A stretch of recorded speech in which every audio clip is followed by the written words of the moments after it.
All they had to do was box them out, and that is a victory out going over to them. But it's already time to shift gears. We're going into another game. Benny Bounce here, elimination leader with just 3. And keep in mind, we're only at half the lobby right now. 50 players, 28 duos on Polar Peak. Look where we're fighting. Exactly. Polar Peak. Talk about elevation.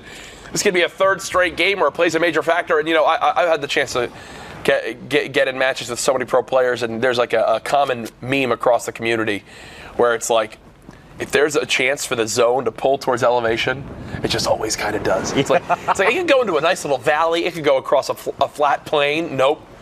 There's a mountain there. We're running up it, boys and girls.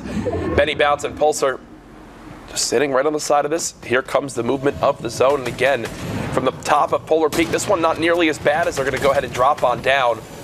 Quick beam onto Trav. Now, I know it was mentioned again with Golden Boy, but I want to reiterate, there sometimes can be a couple buggy type things with the spectator client. It looked like it was showing Benny as having no materials, no weapons. I think he does have more than that, just to be clear. As again, we will continue to shift our focus now towards this next zone. Armand and Shaky. Armand, a name I've seen multiple times in the past. Look at this inventory right now. Completely stacked. But very quickly to touch on something, 2 things actually. If you're tuning in for the first time, welcome. Hope you've had an awesome Saturday. The format is there on the right side of your screen. 15, 10, 5 in victory out, all placement thresholds with every elim being worth 1 point. And kind of going back to the thing you talked about, the spectator client, guys, keep in mind we are constantly developing this, constantly improving this. So you might see something that looks out of the ordinary. Do not even worry about it. We're going to get it all fixed up for the World Cup Finals. And if you're wondering right now, really, 164 health in total, and Armand's using a Chug Jug, this is Armand's last chance. It's a known thing. When you get to late game, you're not going to have an opportunity to pop something like a Chug Jug. I'm assuming based off the inventory, because the combo of weapons you typically get from those is a legendary assault rifle, legendary pump shotgun, and a Chug Jug. They probably got their treasure map earlier.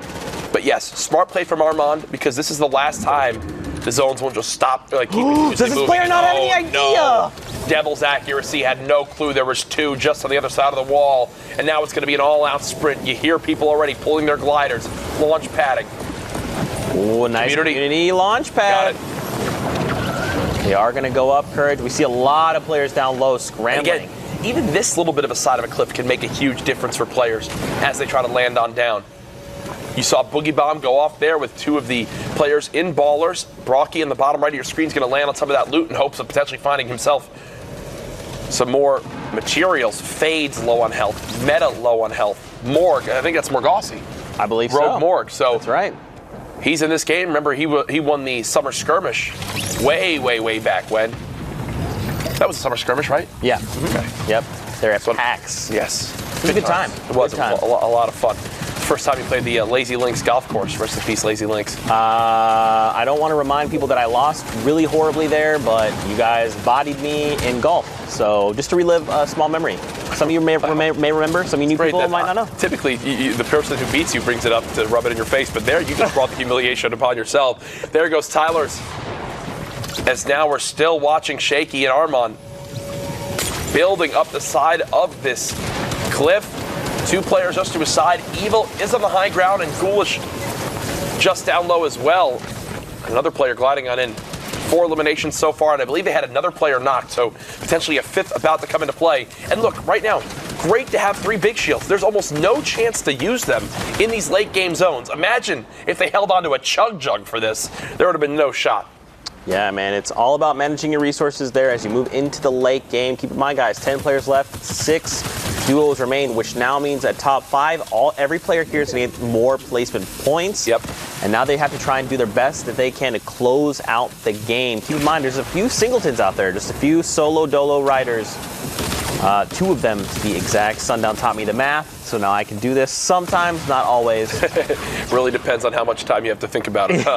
As Mayo and Evil, the duo, keeping the high ground controlled. One thing to watch out for, though, Evil with such a low amount of health bet, if he missteps and lets that zone touch him even once, it might be his demise. Going to continue to watch the RPG from the high ground. 1 final rocket. Will it be enough to do anything? It doesn't appear so. Mayo going to go ahead and waterfall on down. 4 players remaining. 2v1v1. There's the quick shot. 2 versus 1 now, and there it goes. Provic gets cut down there by the shotgun. Mayo and Evil. Again, the team on the high ground finds the success late game. That was so